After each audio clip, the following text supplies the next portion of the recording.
पूर्वी छोटं मंदिर होतं, त्यानंतर या मंदिराचा जीर्णोद्धार झाला आणि संपूर्ण ऐरोली परिसर त्याचबरोबर नवी मुंबईतील इतर परिसरातील नागरिक या ठिकाणी दर्शनासाठी येत असतात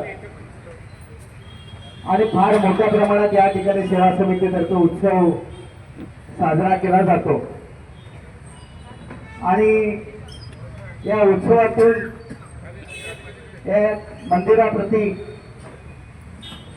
श्री गणपती देवाप्रती लोकांमध्ये एक वेगळी भावना तयार होऊन इच्छापूर्ती नवसाला पावणारा म्हणून गणेश अशा प्रकारची भावना लोकांमध्ये जागृत झाली आणि त्या अनुषंगातून लोकांचा सहभाग या ठिकाणी उत्सवामध्ये वाढू लागला, दर्शनासाठी वाढू लागला। त्यामुळे संपूर्ण ऐरोली परिसरामध्ये या मंदिराला प्रसिद्धी मिळाली।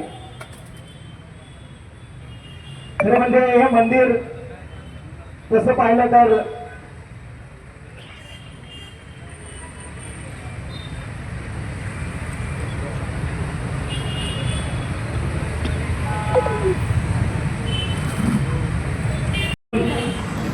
येत्या आठवड्यामध्ये व्हॉट्सअपवर म्हणा किंवा काही नागरिकांमध्ये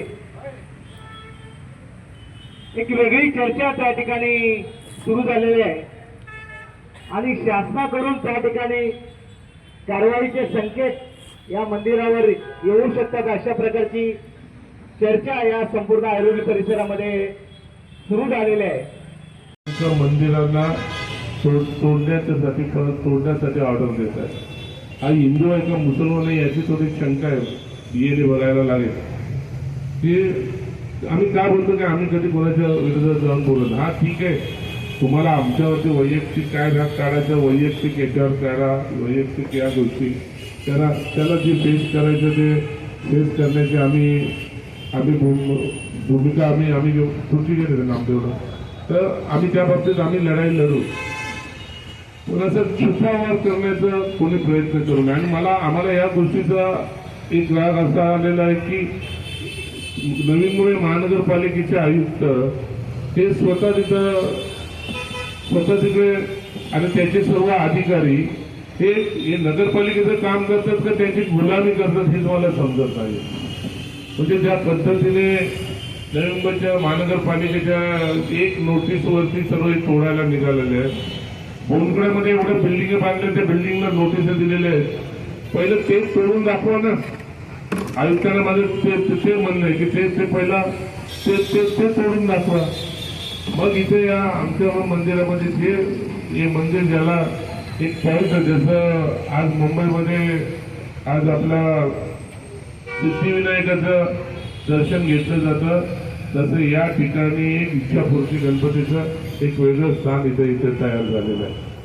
आणि हे फुकट त्याच्यामध्ये पॉलिटिक्स आणून पॉलिटिक्सच्या माध्यमातून या मंदिराला टार्गेट फक्त काय विजय चौगुले आम्ही सर्वजण आता इथं जायचं आहे, आपला दुर्गेश आहे, इकडची सर्व लोक आहेत आमचे, या आजूबाजूच्या परिसरातले लोक या मंदिराला येतात, दर्शन देतात म्हणून हे चालेल।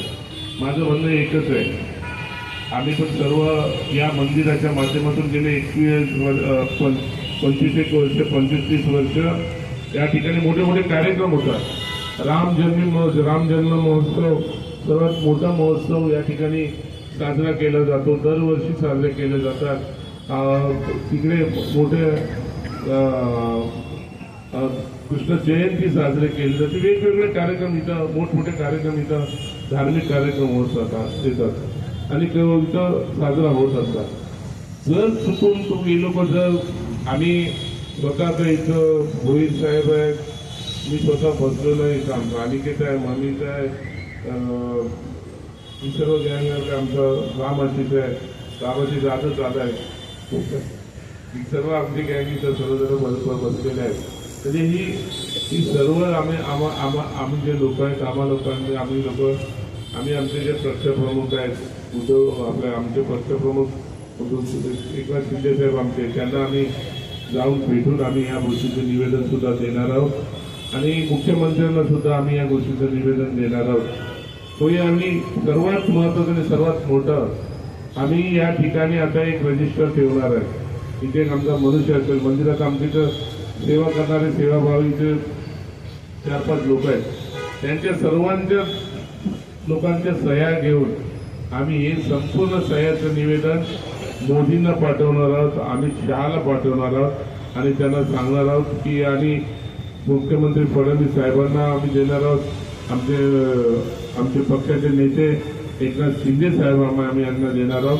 तर हे बघा, हा इथला हा महायुतीचा इथला हा आमदार, हा महायुतीचा इथला मंत्री कशा पद्धतीने फॉरेस्टच्या खांद्यावर बंदूक ठेवून चालवायला बघतोय, कधी दुसऱ्यांच्या खांद्यावर बंदूक ठेवून चालवायला बघतोय.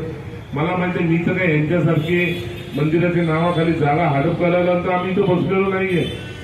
आम्हाला त्या गोष्टीचं आम्हाला स्वयं सुचक नाहीये. आम्हाला या गोष्टीचं फक्त आम्हाला म्हणणं आहे की इथे जे भाविक आहेत ते भाविकांचं येतात, दर्शन घेतात, एक आपलंसं मानतात आणि त्याच्यासाठी तुम्ही वस्तू दुसरी करू नका. आणि मला